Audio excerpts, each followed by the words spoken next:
Hello my friends, here we are again. Today I'm going to show you how to do the running stitch in a colander. What's a colander? A colander is a tool that we often have in the kitchen for letting the water come out of something. So if I cook vegetables in water, I can dump the pot into the colander and the vegetables will stay inside because the holes are very small. So it will hold the vegetables inside and it will let all the water come out.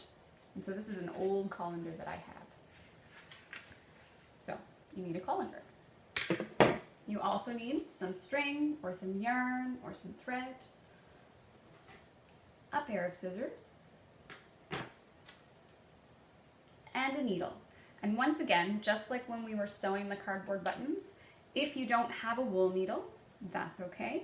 You could use a shoelace because it has kind of a pointy hard bit at the end that will make it easy for poking through holes. And also, you could put a little piece of tape around the end of your yarn or your string, and that will make it easier for you to push through the hole and grab on the other side. All right, so I have to untangle my yarn a little bit here. There we go. And just like we did the last time, we're going to measure the length of your arm. And so I hold the ball in my hand, or it's a very messy ball. And I'm going to pull the end up to my shoulder. See? And I'm going to give a little snip because I know that it's just long enough. Snip. Okay. Next, I'm going to thread the needle. Now, boys and girls, I'm using a very fluffy, strange kind of yarn that is very, very, very soft, but it's really hard to get all of the parts through the wool needle.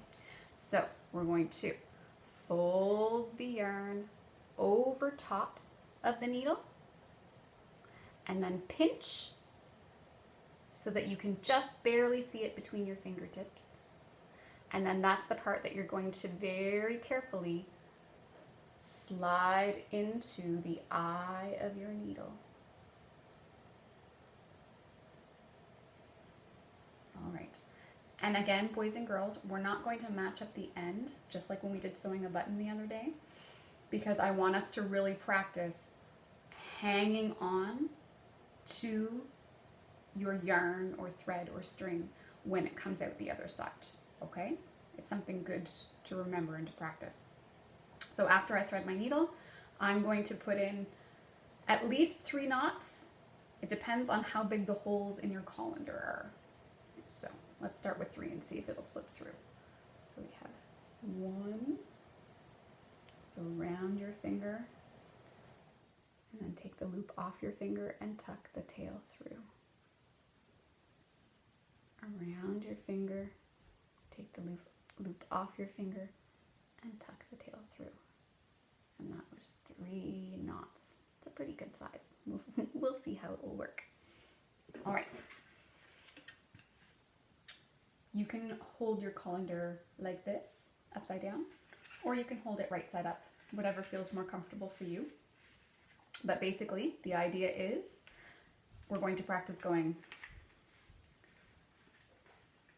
up to the ceiling, oh, the knot held, and then back down to the floor in a line. And that's what will make up the running stitch for us.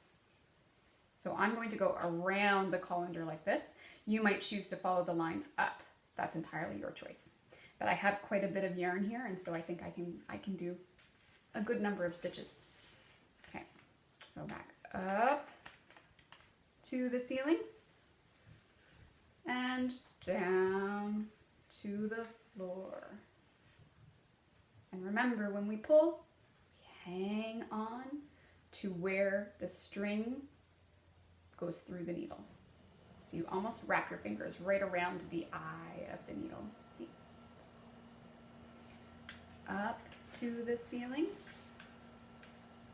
I recommend doing this on a table so you don't have to hold it with your knees. but that's okay, we make do.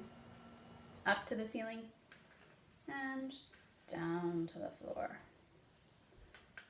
Up to the ceiling and down to the floor. And up to the ceiling and down to the floor. And see, I'm holding every single time. Sometimes it feels like I'm not even pulling the needle. I'm actually just pulling from here when I pull out. Up to the ceiling and down to the floor. And look at my beautiful running stitch. Let's see how much farther I can go. Up to the ceiling and down to the floor. Up to the ceiling and down to the floor.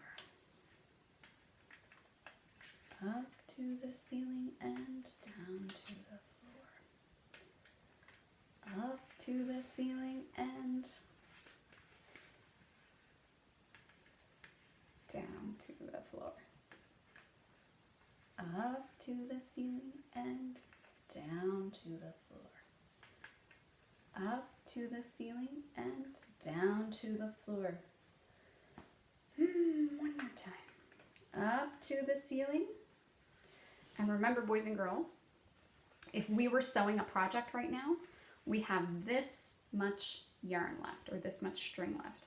This is just enough to tie off your project.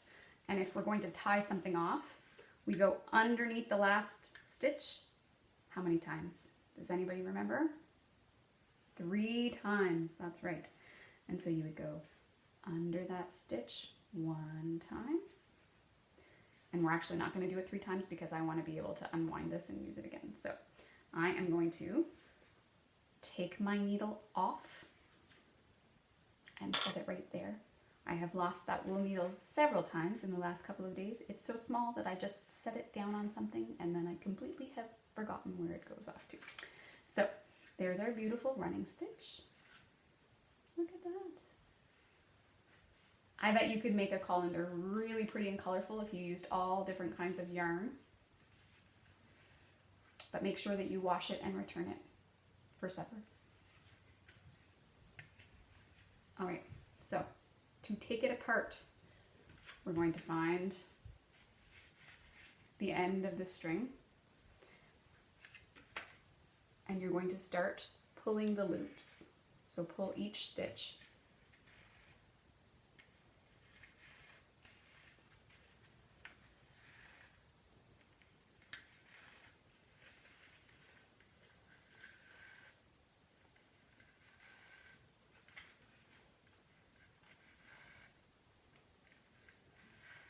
Makes a good sound when you do this.